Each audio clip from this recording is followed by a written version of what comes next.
And on this video, we're taking a look at the BOTSLAB G980H. There's a dual channel dashcam with front camera and also a cabin camera that has night vision, but it also has park mode, and in some vehicles the park mode can be used without hard wiring. It also supports Wi-Fi app and more. And on this video, I'm going to show you the contents of the kit as well as driving video. That way you can determine if this is the right dashcam for you. And I placed a link in the description down below to this dashcam if you'd like to get one for yourself. And the kit includes the dashcam, cabin camera, and power adapter. Now the power adapter does have an extra USB port on the back. That way we can power the dashcam and something else. And the front camera view is adjustable. You're able to move this pretty much in any direction, including tilt adjustment. And there is a single button on the bottom of the unit. Most of the interaction is done with the 3-inch screen, which is a touchscreen, but the coolest part is the cabin camera because it attaches magnetically to the dashcam and does have the ability to turn. Now what's also really interesting is that the cabin camera can be installed in either side, so you get a choice of whether you want to have it on the left or on the right hand side. And moving to the top, we find the memory card bay supporting up to 512 gigs of memory. Moving over to mounting, I'm gonna peel this back, then I can place this on the windshield. And in addition to the front camera being adjustable, the mount also allows for further adjustment and also lets you remove the dashcam from the windshield.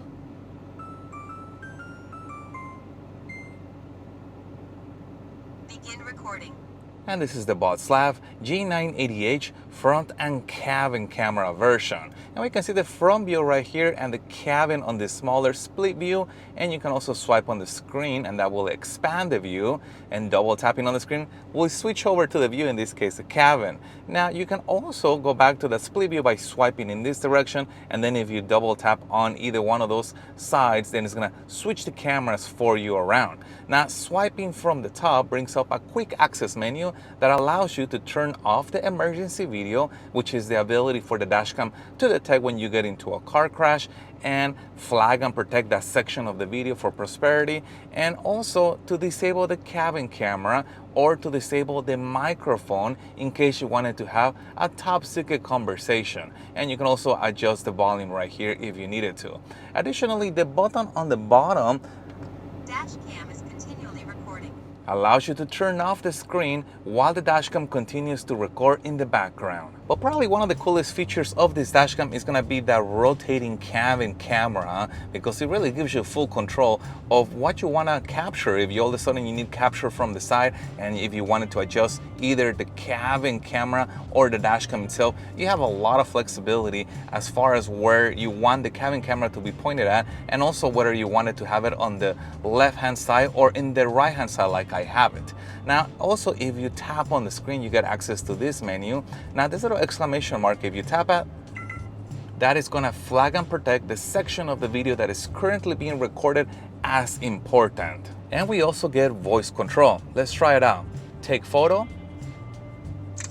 show front camera, turn off screen, turn on screen, lock the video, and there's a couple more voice commands supported, which I'll show you in a little bit.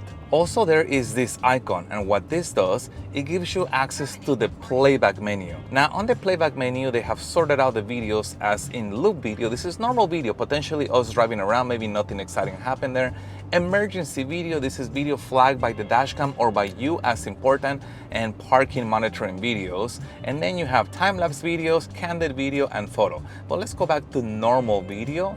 And the videos have been further sorted out in front camera folder, back camera folder if it was equipped with the back camera, left or right camera. Now because I installed the camera on the right hand side, I'm gonna tap on right, and then you have the videos. And then if you wanted to play it back, you would just find the video that you want, you will tap on it, and the video will load and begin to play back automatically. Let's also take a look at the advanced settings by tapping on this gear icon. And the first one is going to be under record settings, and here's where you have resolution, and you have the choice of 4K for the front, 1080p for the rest of the cameras, in this case the cabin camera. And there's a couple other options in here if you wanted to adjust that. Now also you have the G sensor adjustment, and this is what allows the dashcam to detect when you get into a car crash. You can turn it off or you can run it in low, medium, or high sensitivity. And there's further customization on the second screen.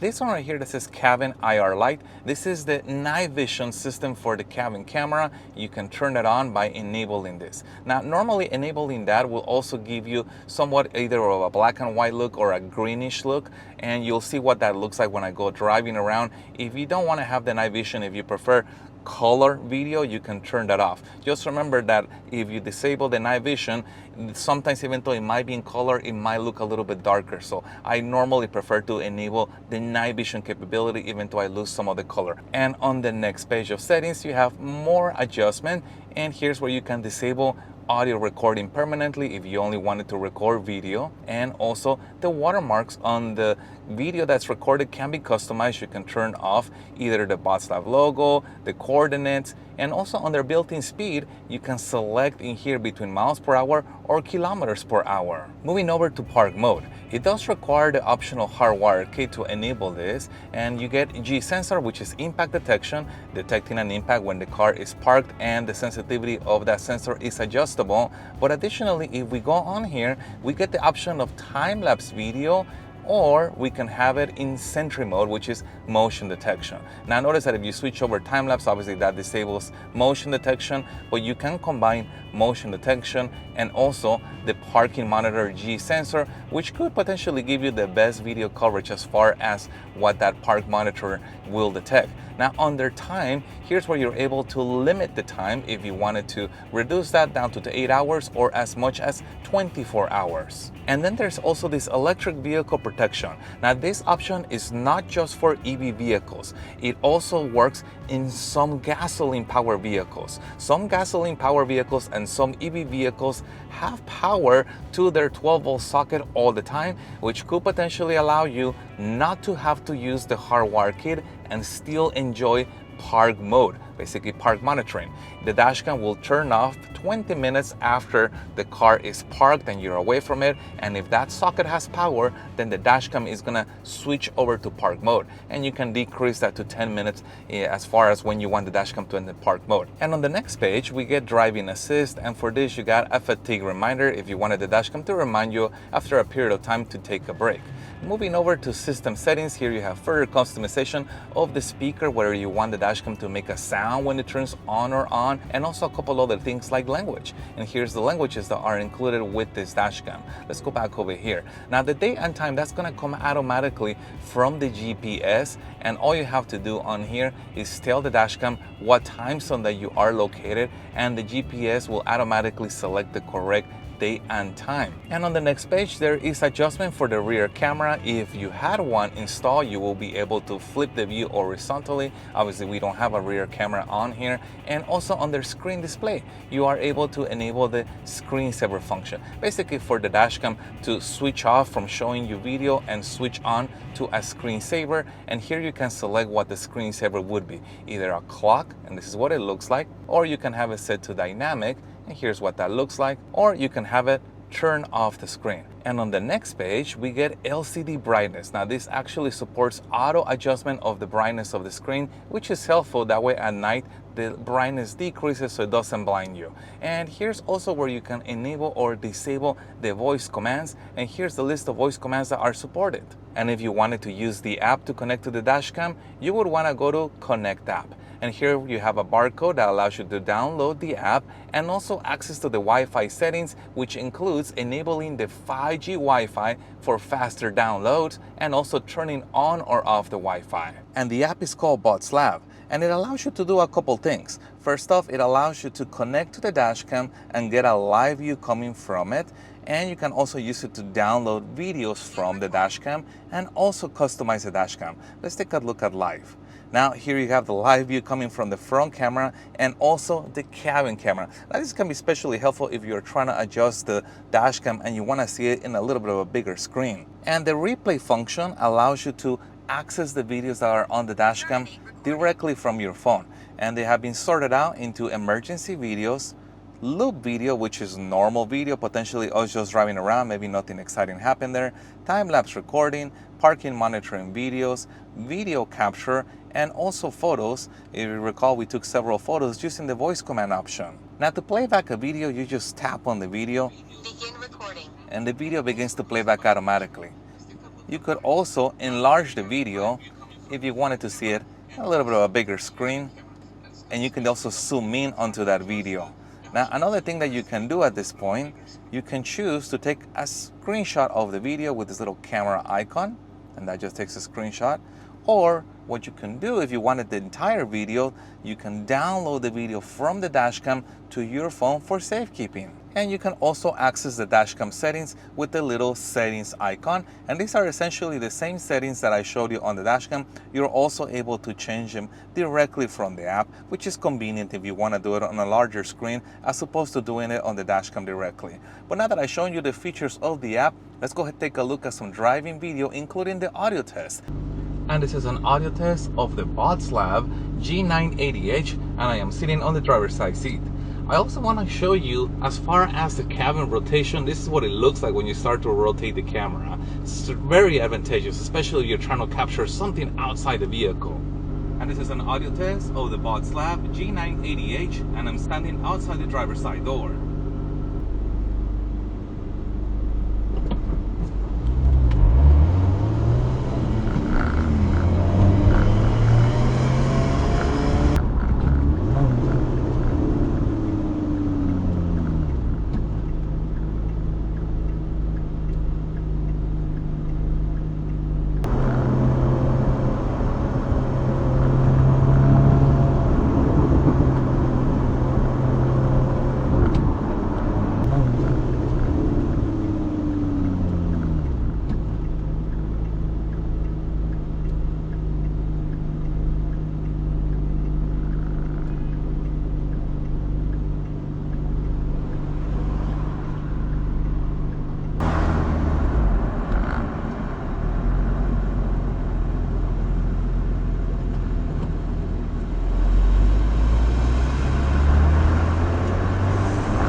Additionally, they also have a circular polarizer filter, which can help to cut back on that reflection from the windshield, and also to kind of improve the image quality because you're gonna get more richer colors. There is one little gripe that I have with the app, and that is the fact that you do have to sign up to be able to use it. There is no cost, but I just don't like having to give out my email and then create some kind of password. So I hope BOTSLAB can add some kind of guest mode to the app if you decide to use it. You don't have to use the app. In fact, most of my dash cams, I don't use the app. I just remove the memory card, and that's how I download the videos to my computer. But I know the apps does add some convenience, but that is something you should know. Now, the last thing too is that you may have heard a small little rattle during the driving video, and I noticed this on my other review for the G980H that supports 4 channels, basically 2 side cameras, front and the rear camera, but it's of the same design, a magnetic design. Now, this only seems to happen on vehicles that have kind of an idle that's a little bit rough, like a sports car or maybe a truck. Because of the magnetic design, you can almost hear a very, very small wiggle in there. It is secure, but on vehicles that have a kind of a rough idle, you may get a little bit of that sound, kind of like a rattling sound from the video. It's not too loud. It's not enough where it's gonna affect the recording of a conversation or it's gonna affect the recording of video evidence, in my opinion, but that's something to be aware of. Besides that, I really love the rotating design. I think that is something that is super convenient to be able to move that on the fly. And if you could just get this model that has 2 cameras, it is fairly quick to install because there's literally no wires that have to be run to the back of the car, and you still have the ability to switch this from one side to the other side as needed. So I'll put a link to this dashcam in the description down below if you want to get one for yourself. And if you guys have any other questions regarding this, please put that in the comments also. If you found any part of this video helpful, make sure you hit the like button to support the channel, and stay tuned as I have a lot more dashcam reviews coming up. Thank you guys for watching, and as always, I'll see you on the next one.